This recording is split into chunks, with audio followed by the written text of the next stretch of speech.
With Audi soon to be taking over the stake Sauber team, they've made their first driver signing. Nico Hülkenberg has become one of the standout midfield drivers since his return to the grid in 2023, and the German will be leaving Haas at the start of the 2025 season so that he can drive for Sauber and then Audi in 2026. That leaves Zhou Guanyu and Valtteri Bottas, who are already fighting for their futures, battling it out for just one seat. However, with Audi's first choice still stalling, both could be off the grid for next year. Although Haas are now looking to replace their top driver, and there might be a spot there for them. There's a lot to discuss, so let's get into it. That's right, the next domino to fall in the 2025 Formula 1 driver market has seen Nico Hülkenberg become Audi's first driver signing for its upcoming Works Formula 1 team in 2026. The German will rejoin Sauber for the 2025 season on a multi-year contract in anticipation of the team's transformation. The team still won't adopt the full Audi name until after 2025, firstly, due to contractual obligations with Ferrari, but secondly, because Audi is taking full control of the Sauber team for the 2026 rules cycle,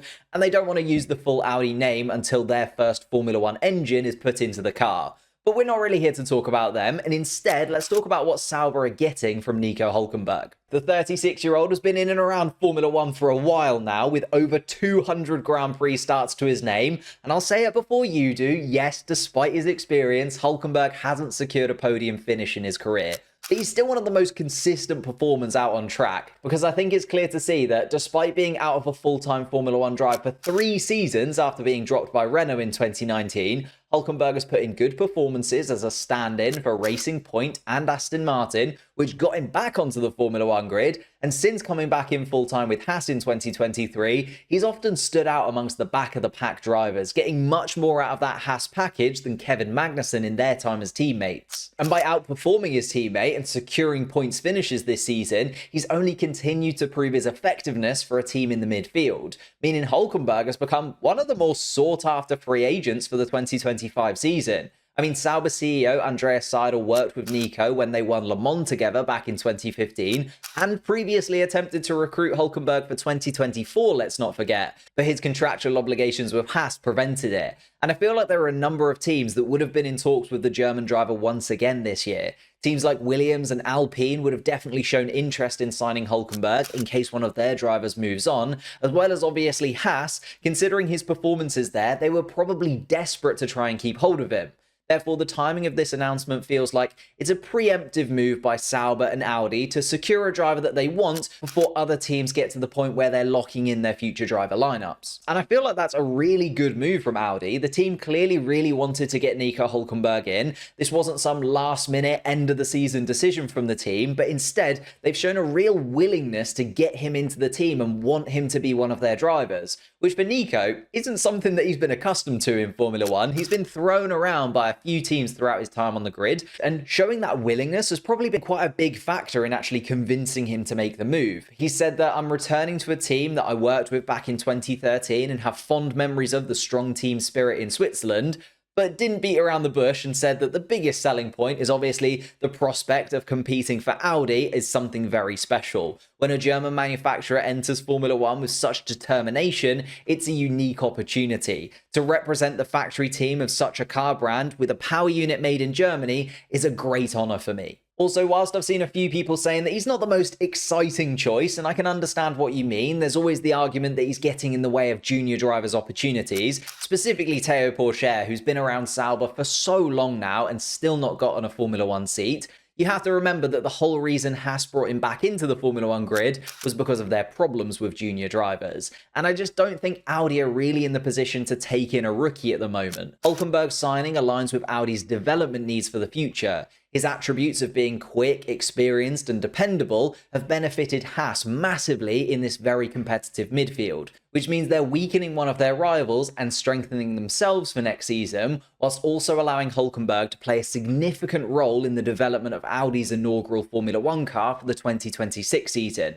So from Hülkenberg and from Audi's perspective, in the short and medium term, this is a great move in my opinion. Although as much as I think Hülkenberg's signing provides Audi with stability, it does feel like for Audi's long-term ambitions to become a reality, he can't be the main man. As much as I've just argued why Nico Hülkenberg is considered one of the most skilled drivers in the back half of the Formula 1 grid, he's not the flashiest choice, which makes me feel like Hülkenberg's reliability and skill makes him the perfect second driver for Audi. So the strength of Audi's choice to get in Nico Hülkenberg also depends on who they partner him with. Something that also happened to him last time he was in a full works team, where Renault brought in Daniel Ricciardo to replace Nico as the team's number one. At the moment, Hülkenberg's move to the Sauber team has to displace at least one of their current driver pair in Zhou Guanyu and Valtteri Bottas.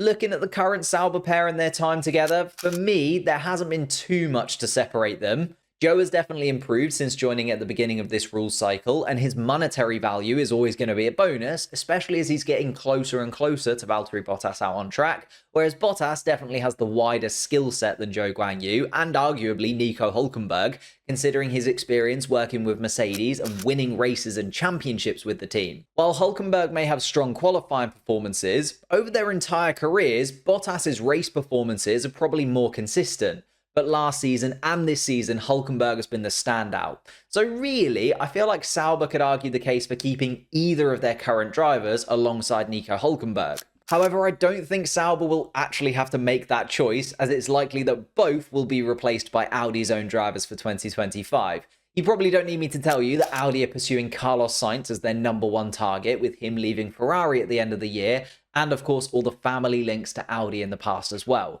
Plus, Audi have been linked to Williams' main man Alex Albon recently as well, with the Thai driver looking like the most likely driver from that midfield pack to step up into one of the top teams after his incredible performances in 2023. But their availability hinges on what happens to the already established top teams like Red Bull and Mercedes, in my opinion. So whilst I do think Audi will want a driver with more star power than Bottas, Zhou or Hülkenberg to partner the German, signing Hülkenberg ensures a strong foundation. If Sainz does decline, it still allows Audi to explore other potential drivers such as Alex Albon without having to worry about that second driver seat too. And it does look like the Sainz situation will continue to drag on despite this signing of Nico Hülkenberg. Understandably, Carlos Sainz is making sure that as one of the top talents on the Formula 1 grid, he's getting the best deal for himself. Even with Audi saying that they're now taking 100% ownership of the team and supposed deadlines being set by the Audi higher-ups for Carlos Sainz to sign on the dotted line, with the way that the current state team looks being right at the back of the grid, all of the power is still with Carlos for the moment. As much as Audi want Carlos and Seidel wants Carlos, only when those other seats start to be taken and Carlos Sainz is running out of options will the pendulum actually swing and give Audi the bargaining power that they need to get the Spaniard to confirm his position with them for the foreseeable future.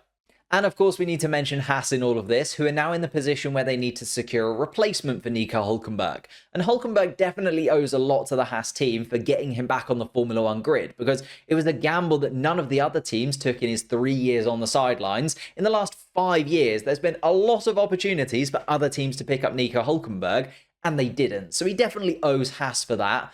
But Haas also doesn't have the ceiling that Audi has right now, so it's understandable that Nico would want to make that move, especially as he's nearing the end of his career. Plus, it's not a huge secret that Haas were already considering Ferrari's young talent Ollie Behrman for a seat in 2025. He's already been out in a Haas car with the team during the rookie free practice 1 sessions last season, where he gained a lot of praise from Haas, getting him the reserve driver role this season, and then Behrman's impressive debut with Ferrari in Saudi Arabia just showed how much potential he really does have, and that he is probably going to end up in one of those seats towards the top end of the grid. Then from Ollie's side of things, Haas's recent competitiveness could convince him to join the team as a bit of a stopgap, allowing him to take his first steps on the Formula 1 grid with Haas before then moving up to a seat like Ferrari in the future when Leclerc or Hamilton needs to be replaced. So as much as the team would have preferred him to stay, Haas do have a replacement lined up and now just have to decide on what happens to Kevin Magnussen. And from Audi's perspective, although the early years of its Formula 1 journey may not hinge significantly on its driver lineup,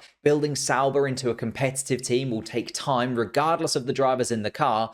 Picking up a standout midfield driver like Nico Hülkenberg, who is experienced and dependable, to build from and eventually transition into a secondary driver to someone like Carlos Sainz or Alex Albon, is a great step in the right direction for the team. And talking of Alex Albon, he might be convinced to leave Williams, especially after everything that's been going on at the start of the season, which I talk about here. So click that link and I'll see you over there.